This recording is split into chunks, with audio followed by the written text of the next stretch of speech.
Hello everyone and welcome back to UGC Net Mentor. Guys, this is class number second of JRF winner batch for December 2024 exam.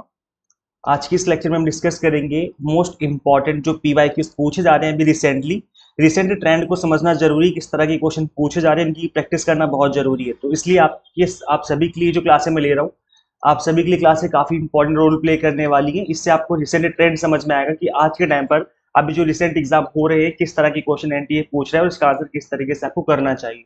तो चलिए start करते हो, discuss करते हैं। इससे पहले मैं क्लास ले चुका हूँ, क्लास नंबर फर्स्ट। अभी तक आपने वो क्लास नहीं देखी तो देख लीजिए। वैसे तो मैं सभी कंप्लीट जो क्लास ले रहा हूँ उनकी प्लेलिस्ट बना दूंगा, प्लेलिस्ट का लिंक भी अवेलेबल करवा दूंगा। अदरवाइज आप चैनल पे विजिट करके भी क्लास नंबर फर्स्ट देख सकते हो, उसमें भी हमने कुछ इंपॉर्टेंट एमसीक्यूज डिस्कस किए हुए हैं। So this is about me. अगर आप लोगों ने पहली बार विजिट किया है इस चैनल पे, सो आप सब लोग देख लीजिए, दिस इज अबाउट मी। और अभी तक आपने इस चैनल को सब्सक्राइब नहीं किया है, सो मेक श्योर आप इस चैनल को सब्सक्राइब कर लें ताकि आपको अपकमिंग वीडियोस के सभी नोटिफिकेशन मिलते रहे। आप हमें टेलीग्राम, इंस्टाग्राम, फेसबुक पे फॉलो कर सकते हैं। सभी के लिंक आपको इसी वीडियो के description box and comment box में देखने को मिल जाएंगे। टेलीग्राम और इंस्टाग्राम पे ज्यादातर मैं अपडेट आपको देता रहता हूँ। कई बार मैं वीडियो बना के अपडेट नहीं दे पाता हूँ, तो आपको टेलीग्राम और इंस्टाग्राम पे अपडेट मिलते रहते हैं। सो मेक श्योर आप इन सभी सोशल मीडिया हैंडल्स का हमें फॉलो कर लें। आज नहीं तो कल आपको असिस्टेंट प्रोफेसर इंटरव्यू में जाना पड़ेगा, इंटरव्यू फेस करना पड़ेगा। तो गाइस, इस इंटरव्यू में किस तरह के क्वेश्चन पूछे जाते हैं, इसका आंसर किस तरीके से आपको करना चाहिए, इसके ऊपर ऑलरेडी मैंने वीडियो बना दी है। सो मेक श्योर आप इस वीडियो को जरूर देखें और प्रैक्टिस करें। इंटरव्यू की भी प्रैक्टिस करना बहुत जरूरी है। अगर आप इंटरव्यू की प्रैक्टिस नहीं करेंगे तो जो आपका फाइनल इंटरव्यू होगा उसमें आप पीछे रह जाएंगे। तो इस वीडियो का लिंक मैं डिस्क्रिप्शन बॉक्स में, कमेंट बॉक्स में दे दूंगा, तो इसको समझ लीजिए और उसके अकॉर्डिंग अपनी प्रिपरेशन करिए इंटरव्यू की।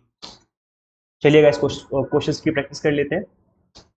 ये सभी क्वेश्चंस आपके पीवाईक्यूज में पूछे हुए क्वेश्चन है, अभी जो रिसेंटली एग्जाम हुए हैं 2023 में, 2022 में, इन्हीं क्वेश्चंस को मैंने यहाँ पे डाला हुआ है। तो ये कंप्लीटली रिसेंट ट्रेंड चल रहा है एनटीए के क्वेश्चन पूछने का। तो यहाँ पर क्वेश्चन है, which one of the following acronyms matches incorrectly. यहाँ बोला गया है इनकरेक्ट वाला आपको बताना है और फुल फॉर्म में आपको यहाँ पर आपको गिवन है। तो गाइस चलिए फटाफट से क्वेश्चन रीड करिए। फर्स्ट ऑप्शन है ATM, that is automatic teller machine. Option number B है SIM, that is subscriber identity module. GPS है ग्लोबल पोजिशनिंग सेंसर और जीआईएस है जियोग्राफिक इंफॉर्मेशन सिस्टम। तो ये आपके एग्जाम में पूछा हुआ क्वेश्चन है। बताइए कि कौन सी इसमें गलत फुल फॉर्म गिवन है, इनकरेक्ट वाली आपको बतानी है। तो एटीएम की यही फुल फॉर्म होती है, सही है। सिम की फुल फॉर्म भी सही है और geographic information system that is GIS, इसकी फुल फॉर्म भी सही है। जीपीएस की फुल फॉर्म गलत है, that is global positioning system होना चाहिए, यहाँ पे सेंसर लिखा हुआ है, तो ये वाला गलत है। इसका मतलब option number C will be the right answer of this question. अब थोड़ा जीपीएस को समझ लेते हैं कि जीपीएस होता क्या है। So GPS stand for global positioning system, ये इसकी फुल फॉर्म हो जाएगी। A space based radio navigation system that provides information about position, velocity and time. तो तीनों चीजों के बारे में बताता है ये एक radio based radio navigation system है जिसको सैटेलाइट के थ्रू हम ऑपरेट करते हैं। अंतरिक्ष आधारित रेडियो नेविगेशन सिस्टम है जो स्थिति बताता है कि किस जगह पे आप, वेग बताता है यानी आपकी स्पीड, कितनी स्पीड से आप चल रहे हैं, और समय के बारे में बताता है कि किस टाइम पे आप कहाँ पे थे, किस पोजीशन पे आप लोग एट प्रेजेंट कहाँ पर है। So GPS uses a network of satellites, ground stations and receivers to determine a user's location on earth. तो तीन चीजें होती हैं, सैटेलाइट होता है, ग्राउंड स्टेशन होते हैं जो कि सैटेलाइट को मैनेज कर रहे होते हैं, और रिसीवर होता है मतलब जहां पर जिस पर्सन का मोबाइल फोन या जो भी जिस भी डिवाइस में जीपीएस को ट्रैक किया जाना है। तो इस तरीके से चीजें काम करती हैं। GPS can pinpoint a user's location to within a few yards and time to within 10 nano second. It's available world wide 24/7। मतलब 10 नैनो सेकंड के अंदर अंदर पता लगाया जा सकता है कि कौन कहाँ पर इस टाइम पर सिचुएटेड है, कहाँ पर अवेलेबल है। और ये जो है सिस्टम 24/7 अवेलेबल है क्योंकि सैटेलाइट है, तो पृथ्वी के आसपास जो सैटेलाइट है उनका एक तरीके से वो आसपास मूव करती रहती है, और इसी वजह से इसका जो ये सिस्टम है जीपीएस का, वो 24/7 यूज कर सकते हैं, किसी भी टाइम यूज करिए, कोई दिक्कत नहीं आने वाली। और गाइस अगर हम बात करें कि जीपीएस कब स्टार्ट हुआ था, तो जो इसका फर्स्ट जीपीएस सैटेलाइट थी वो लॉन्च की गई थी 1978 में। तब से कई बार और एडवांस सैटेलाइट भी लॉन्च की जा चुकी हैं। 2018 में भी लेटेस्ट लॉन्च की गई थी। तो अब जो है पहले की कंपैरिजन में जीपीएस काफी एडवांस हो चुका है, और जो फर्स्ट वाला जो जीपीएस था, जो फर्स्ट सैटेलाइट थी, वो 1978 में लॉन्च की गई थी यूएस के द्वारा। अमेरिका ही इस तरह की टेक्नोलॉजी लेकर के आता है। The US government owns global positioning system. तो जीपीएस है वो कौन ऑन करता है? US government. United States air force, USAF operates it, ये इसको मैनेज करते हैं, ऑपरेट करते हैं। Then US department of defence developed GPS in 1978, 1978 में इन्होंने डेवलप किया। 1973 के आसपास इनका जो प्रोजेक्ट था वो स्टार्ट हुआ था। तो 5 साल के आसपास इन्होंने इस पर काम किया, उसके बाद इन्होंने सैटेलाइट लॉन्च किया 1978 में। It was originally only for military use. Starting में इन्होंने सिर्फ और सिर्फ मिलिट्री यूज के लिए इसको बनाया था। बाद में कोरियन एयरलाइन का जो डिजास्टर हुआ, तो इस डिजास्टर को देखने के बाद 1983 की बात है, जब डिजास्टर हुआ था, तब इन्होंने बोला, जो रीगन एडमिनिस्ट्रेशन था, यानी जो यूएस का एडमिनिस्ट्रेशन था, इन्होंने जीपीएस सिविलियन के लिए भी अवेलेबल करवा दिया कि सभी लोग इस चीज का यूज करिए, देखिए कौन कहाँ पर है, किस पोजीशन पे है, ताकि इस तरह के जो डिजास्टर उनको हम रोक सकें। एरोप्लेन सामने से आ रहा है तो हमें पता होना चाहिए कि किस पोजीशन पे एट प्रेजेंट ये, और ताकि सामने से एरोप्लेन आगे से टकराए ना। इस तरह से कोई बस, कोई कार, कुछ भी हो, एनीथिंग, अब सभी के लिए जो है सिविलियन यूज के लिए इजीली अवेलेबल करवा दिया गया, तो कोई भी यूज कर सकता है आप जीपीएस। नेक्स्ट क्वेश्चन है, थर्मल एक्सपेंशन ऑफ ओशियन में लीड टू। अब ये भी आपके पीवाई की क्वेश्चन है। थर्मल एक्सपेंशन क्या होता है गाइस, अब मैं इसको समझेंगे अभी थोड़ी देर में, पहले देख लेते हैं कि इसके ऑप्शंस क्या है। तो ऑप्शन है ग्लोबल वार्मिंग। अगर थर्मल एक्सपेंशन होता है ओशियन का, तो क्या होगा उससे? ग्लोबल वार्मिंग बढ़ेगी, ओजोन डिप्लेशन होगा, या मेल्टिंग ऑफ ग्लेशियर्स होगा, या फिर सी लेवल राइज होगा। तो बताइएगा इस क्या हो सकता है उसका राइट आंसर। महासागरों के ऊष्मीय विस्तार से क्या होता है? ग्लोबल वार्मिंग, ओजोन का क्षरण, ग्लेशियर का पिघलना, या समुद्र का जलस्तर का बढ़ना। क्या आंसर हो सकता है, सोचिए फटाफट से। देखिए गाइस, इसका राइट आंसर होगा सी लेवल राइज, क्योंकि थर्मल एक्सपेंशन हो रहा है। जब एक ग्लास पानी है और उसको जब हम हीट करते हैं, गर्म करते हैं, तो जो उसकी डेंसिटी है वो कम हो जाती है, और डेंसिटी कम होने पर क्या होता है कि वो थोड़ा सा एक्सपेंड करता है, जो पानी है वो एक्सपेंड करता है, स्पेशली अगर वो खारा पानी, नमकीन पानी है, तब उस केस में उसका इफेक्ट ज्यादा दिखता है हमें। तो यहाँ पर जो राइट आंसर होगा ऑप्शन नंबर डी होगा। थर्मल एक्सपेंशन क्या होता है? The warming of earth is primarily due to accumulation of heat trapping green house gases. अगर ग्रीन हाउस गैसेज को ट्रैप कर लेगी पृथ्वी, तो उस केस में क्या हो जाएगा, हीट जो है वो बढ़ना स्टार्ट हो जाएगी, and more than 90% of this trapped heat is absorb by the ocean.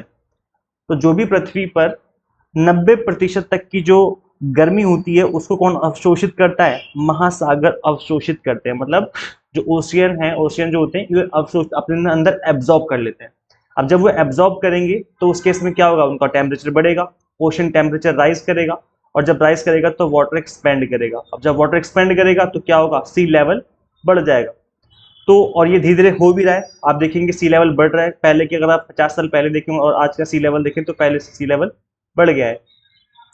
So thermal expansion of the ocean is the process by which the volume of water increases as it warms, causing sea level to rise. तो जैसी density कम हो जाएगी, पानी जो expand करेगा और सी level rise करेगा। तो ये एक थोड़ा सा बैड न्यूज है हम सभी के लिए। तो इसलिए क्या करना है, हमें ग्रीन हाउस गैसेस को कम करना है। और ग्रीन हाउस गैसेस के लिए कौन सा प्रोटोकॉल बनाया गया है, आप लोग मुझे कमेंट करके बताइए। ग्रीन हाउस गैसेस के लिए कौन सा प्रोटोकॉल बनाया गया है? मैं आपको ऑप्शन देता हूं, या तो क्योटो प्रोटोकॉल है, क्योटो प्रोटोकॉल है, या फिर आप मुझे बताइए पेरिस अग्रीमेंट है, पेरिस अग्रीमेंट। आप लोग मुझे कमेंट करके बताइए राइट गाइस कि इसका राइट आंसर क्या होगा। ग्रीन हाउस गैसेस को कम करने के लिए कौन से प्रोटोकॉल या एग्रीमेंट को बनाया गया है, क्योटो प्रोटोकॉल को या फिर पेरिस एग्रीमेंट को? चलो फटाफट से कमेंट करो, वीडियो देखते देखते कमेंट करो, देखते कितने स्टूडेंट्स को पता है इसके बारे में। और हमने कल जो हमने फर्स्ट क्लास ली थी उसको हमने डिस्कस भी किया था। नेक्स्ट क्वेश्चन आपकी स्क्रीन पे है, इसमें मैचिंग करनी है आपको लिस्ट 1 की लिस्ट 2 के साथ। तो यहाँ पे HTTP है, URL है, मैक एड्रेस है और IP एड्रेस है। यहाँ पे ऑप्शंस गिवन, आपको इसके साथ मैचिंग करनी की कौन सा राइट आंसर होगा। और यहाँ पर आपको ऑप्शंस गिवन है, ऑप्शन होगा ABCD करके। जो हिंदी मीडियम वाले स्टूडेंट्स हैं उनके लिए हमने यहाँ पे लिख दिया है, जो ये लिखा हुआ है इनको हमने यहाँ पे लिख दिया है, ताकि आपको पता रहे कि किस में क्या बोला जा रहा है। और प्लस HTTP, और इसकी फुल फॉर्म तो यही रहेगी, मतलब शॉर्ट फॉर्म तो यही रहेगी, चाहे हिंदी मीडियम चाहे इंग्लिश मीडियम हो। तो गाइस देखिए पहला क्या है, a unique address given to device on a network. देखो गाइस, इस तरह के जो क्वेश्चन में अगर आपको नहीं पता, देखो मैं सभी स्टूडेंट्स को यही समझाता हूँ कि ऐसा जरूरी नहीं कि आपको 100% आइडिया हो कि इस क्वेश्चन का राइट आंसर क्या हो सकता है, लेकिन कहीं ना कहीं आपको 10 से 20% आइडिया जरूर होता है कि इसका आंसर क्या हो सकता है। वो कैसे होगा, और इसी 10-20% को हम 100% तक लेके जाएंगे। तो चलिए गाइस समझते हैं किस तरीके से आप आंसर कर सकते हो। देखो गाइस, अगर आपको HTTP, URL, MAC address, IP address, इसके किसी के बारे में भी, किसी एक के बारे में भी पता है, तो पहले आप वो पता लगाओ कि आप किसके बारे में जानते हो, उसका उसका सही मैच क्या होगा। जैसे एग्जांपल के लिए URL है, URL जैसे हमारी वेबसाइट का नाम है www.ugcnetmentor.com, ये हमारी वेबसाइट का नाम है। तो ये कहलाती है आपकी वेबसाइट, ठीक है। इसके अगर आगे हम HTTP लगा देंगे, तो HTTP लगा दें इस तरीके से, तो फिर वो आपका एक URL बन जाता है HTTP, और अगर S लगा देंगे यहाँ पर HTTPS, तो वो सिक्योर्ड URL बन जाता है, मतलब उसको हैक करना मुश्किल होता है फिर। तो यहाँ पर जो HTTP है, इसके लगने के बाद ये URL कहलाता है, और अगर सिर्फ इतना लिखा हुआ तो एक वेबसाइट कहलाएगी, और सिर्फ इतना लिखा हुआ तो डोमेन कहलाएगा वो। तो ऐसे देखिए, अगर आपको इतना सा आइडिया, हल्का सा भी आइडिया है कि URL इस तरीके का होता है, तो वो जो यहाँ पर मैंने लिखा था अभी HTTP करके ugcnetmentor.com, तो ये क्या होता है, ये एक तरीके से URL है। तो आप पढ़ के देखिए कि इसमें राइट आंसर, इसका URL की सही मैचिंग क्या होगी। सो यहाँ पे अगर आप ध्यान से पढ़ेंगे, तो ये हमें सिर्फ ऑप्शन नंबर 4 में दिख रहा है ऐसा कि लिखा हुआ है that website address that is typed into the address bar. तो कहीं ना कहीं वेबसाइट एड्रेस होता है ये, क्योंकि हम जब हम सर्च करते हैं, इंटरनेट ब्राउजिंग करते हैं, वहां पर हम टाइप करते हैं इसको एड्रेस बार में, जैसे कि हम आप लोग करते ही हैं।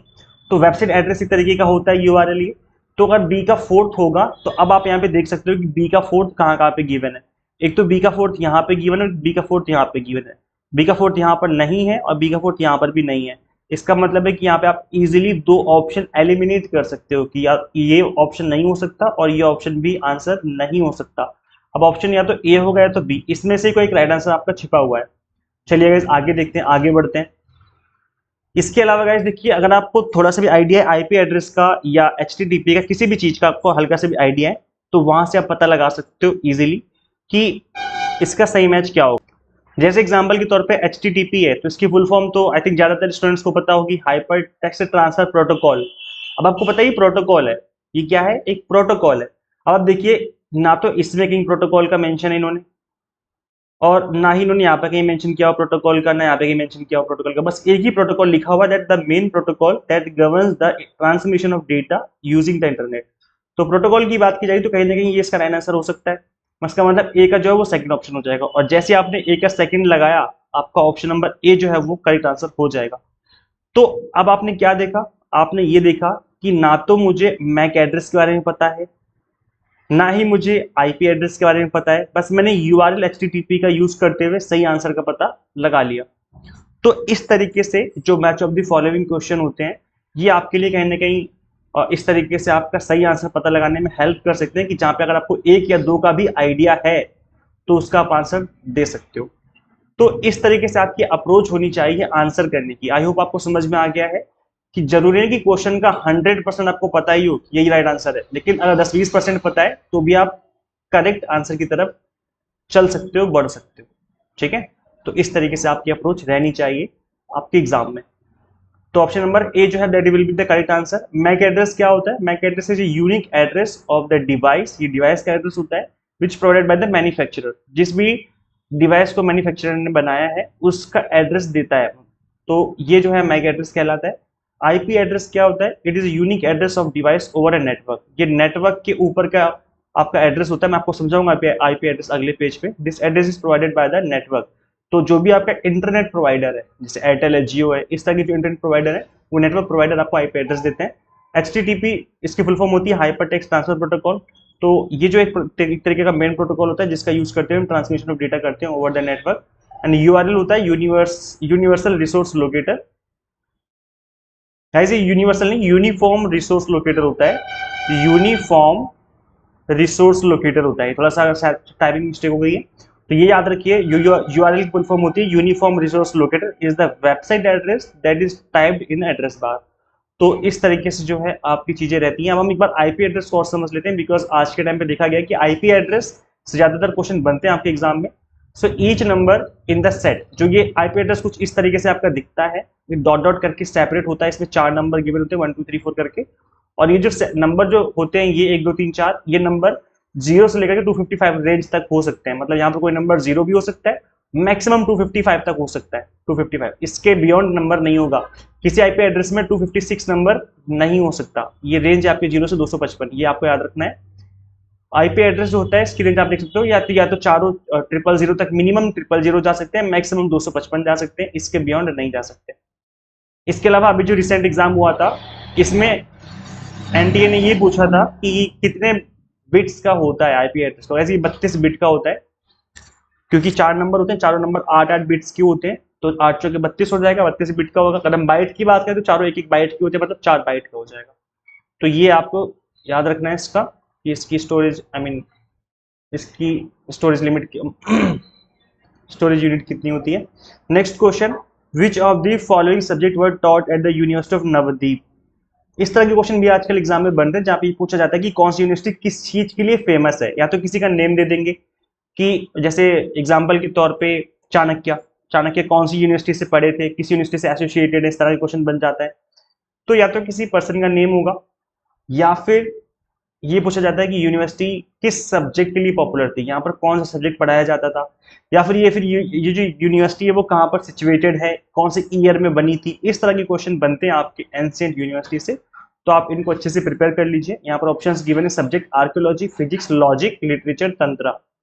तो यहाँ पे भौतिकी, तर्कशास्त्र, साहित्य, तंत्र। तो गाइस देखो, इस तरह का अगर क्वेश्चन बन जाता है और आपको नहीं पता कि यूनिवर्सिटी ऑफ नवदीप क्या है, कहाँ पे थी, तो ऐसे में फिर तो तुक्का ही लगाना पड़ेगा, इसका आप ऐसा नहीं कर सकते, क्योंकि इसके लिए आपको पढ़ना पड़ेगा, आपको सभी एंशियंट यूनिवर्सिटीज को पढ़ना पड़ेगा और उनके बारे में आपको डिटेल से याद करना पड़ेगा, तभी आप आंसर कर पाएंगे।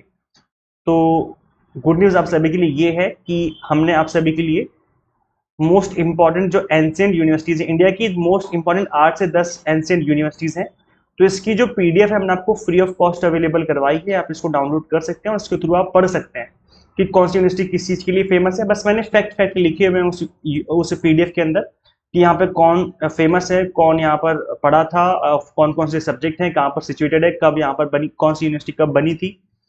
तो ये पीडीएफ आप डाउनलोड कर लीजिए, ये पीडीएफ अवेलेबल है हमारी एग्जाम मेंटर ऐप में, और ये जो ऐप है हमारी गूगल प्ले स्टोर में भी अवेलेबल है। और इसके अलावा आप iOS यूजर हैं तो उसका लिंक आपको इसी वीडियो के डिस्क्रिप्शन बॉक्स, कमेंट बॉक्स में मिल जाएगा। अगर iOS यूजर है तो हमारी जो स्टोर है एप्पल जो आप लोग यूज करते हो, उसमें एग्जाम मेंटर के नाम से ऐप नहीं है, दूसरे नाम से है, तो उसका लिंक मैंने दिया हुआ है डिस्क्रिप्शन बॉक्स में, कमेंट बॉक्स में, तो वहां से आप इंस्टॉल कर सकते हैं। और अगर आप एंड्रॉइड यूजर हैं तो आप सिंपली एग्जाम मेंटर लिखिए गूगल प्ले स्टोर पे, तो वहां पे आपको ये वाली ऐप दिख जाएगी, उसको इंस्टॉल करिए। इंस्टॉल करने के बाद आपको इसी के होम पेज पे आपको क्लिक करना है, फ्री स्टडी मटेरियल, इस तरीके से एक ऑप्शन होगा, इस पर आप क्लिक करिए, वहां पे आपको ये एंशियंट यूनिवर्सिटीज वाली पीडीएफ मिल जाएगी, उसको डाउनलोड करिए, पढ़िए, उसके थ्रू डेफिनेटली टॉपिक आपका अच्छे से कवर होगा। तो अगर देखिए यहाँ पर राइट आंसर होगा लॉजिक, लिटरेचर एंड तंत्र, तो इसके अकॉर्डिंग CDE राइट आंसर हो जाएगा। इसका मतलब है ये जो आपका ऑप्शन नंबर सी है, that will be the correct answer of this question. ठीक है, तो ये गाइस इसका राइट आंसर है। चलिए आगे बढ़ते हैं गाइस और आगे डिस्कस करते हैं next question.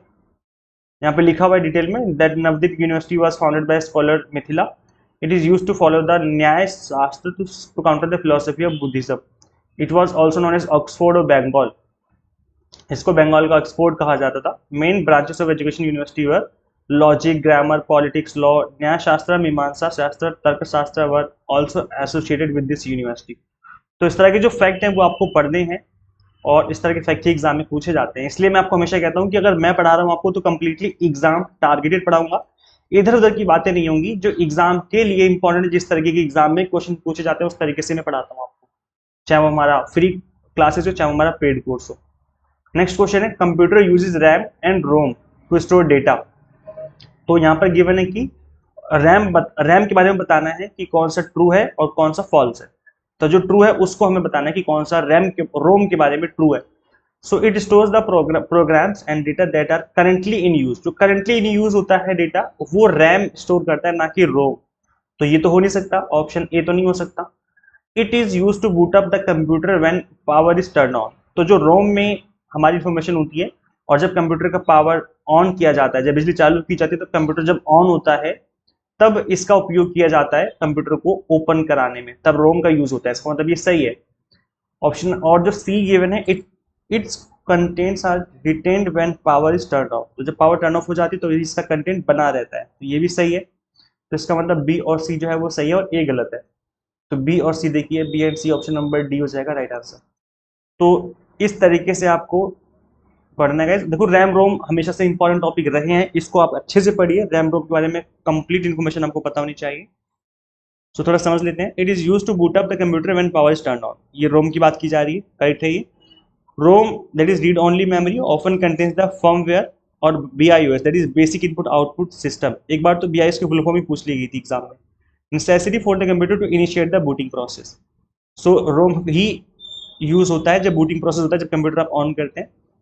It's contents are retain when power is turn off. तो ये सही है, जब पावर बंद होती है तब इसका कंटेंट बना रहता है। Statement also correct. Unlike RAM which is volatile and loses its data when power is turn off. तो जैसे ही पावर हम ऑफ करेंगे रैम का जो डेटा है वो खत्म हो जाता है। ROM retains its content making it non volatile storage. तो याद रखिए जो रोम है वो नॉन वॉलेटाइल होती है और जो रैम है वो एक वॉलेटाइल मेमोरी है। तो ये भी आपको याद रखना है जो फैक्ट है। देखो गाइस, मैं आपको जैसे भी पढ़ा रहा हूँ, जितना भी पढ़ा रहा हूँ, आप प्लीज अपना फीडबैक दिया करो, कमेंट करके बताया करो कि आपको क्लासें कैसी लगती हैं, क्या आपको क्लासेस समझ में आती हैं। प्लीज आप अपना कमेंट किया करिए, क्योंकि आपके फीडबैक से हमें मोटिवेशन मिलती है आपके लिए कंटेंट क्रिएट करने में। तो अपना फीडबैक जरूर दो, कमेंट करके बताइए कि क्लास आपको कैसी लग रही है। और प्लीज आप सभी से रिक्वेस्ट, इन क्लासेस को शेयर किया करो, जितने भी आपके फ्रेंड्स हैं जो भी तैयारी कर रहे हैं यूजीसी नेट की, उनके साथ शेयर करो। किसी ग्रुप में ऐड हो तो वहाँ पे शेयर कर दिया करो उन सभी क्लासेस को। और गाइस, अगर आप यूजीसी नेट की तैयारी करना चाहते हैं हमसे, जैसे कि मैं पढ़ा रहा था आज, मैं कंप्लीटली एग्जाम टारगेटेड पढ़ाता हूँ। जैसे मैंने आज पढ़ाया वैसे मैंने कंप्लीट पेड कोर्स में पढ़ाया हुआ है। तो यहाँ पर गाइस आपको अभी नवरात्रि डिस्काउंट ऑफर मिल जाएगा। डबल धमाका ऑफर इसलिए चल रहा है कि 50% ऑलरेडी ऑफ था, अभी एक्स्ट्रा 10% डिस्काउंट मिल जाएगा आपको सभी कोर्सेज पे। आपको सिंपली कूपन कोड का अप्लाई करना है, NOV10 बिफोर बाय ऑप्शन। और फ्री मॉक टेस्ट अगर आप अभी इनरोल करते हो तो सभी कोर्सेज में आपको फ्री मॉक टेस्ट अवेलेबल करवा दिए गए, आपको अलग से परचेज नहीं करने पड़ेंगे। तो गाइज यहाँ पर गाइज इस एग्जाम को फर्स्ट अटेम्प्ट में क्रैक किया जा सकता है। अगर आप एग्जाम टारगेटेड स्टडी करें तो हमने विनर बैच आपको अवेलेबल करवाया है। पेपर 1 का, कॉमर्स का, मैनेजमेंट का, पॉलिटिकल साइंस का, इन सभी के कॉम्बो कोर्स भी अवेलेबल करवा दिए। 3 मंथ और 6 मंथ दोनों ही ड्यूरेशन में कोर्सेज अवेलेबल है। कंप्लीट कंटेंट बाइलिंगुअल है। 100 मॉक टेस्ट मिलेंगे कोर्सेज के अंदर प्रैक्टिस करने के लिए। PDF नोट्स मिलेंगे जिसको आप डाउनलोड भी कर सकते हो, और चाहो तो प्रिंट आउट निकाल सकते हो, ये आपकी चॉइस है। तो बस किस तरीके से इनरोल करना है, आपको simply exam mentor app install करनी है फ्रॉम गूगल प्ले स्टोर। अगर आप iOS यूजर हैं तो उसका लिंक आपको इसी वीडियो के description box and comment box में देखने को मिल जाएगा। तो उसी लिंक से आप इंस्टॉल करें अगर आप iOS यूजर हैं। So thank you so much for watching this video. Share this video with all net aspirants and guys subscribe for UGC update and assistant professor job updates. मिलते हैं फिर हम लोग नेक्स्ट क्लास में। Till then keep watching UGC Net Mentor. Thank you so much.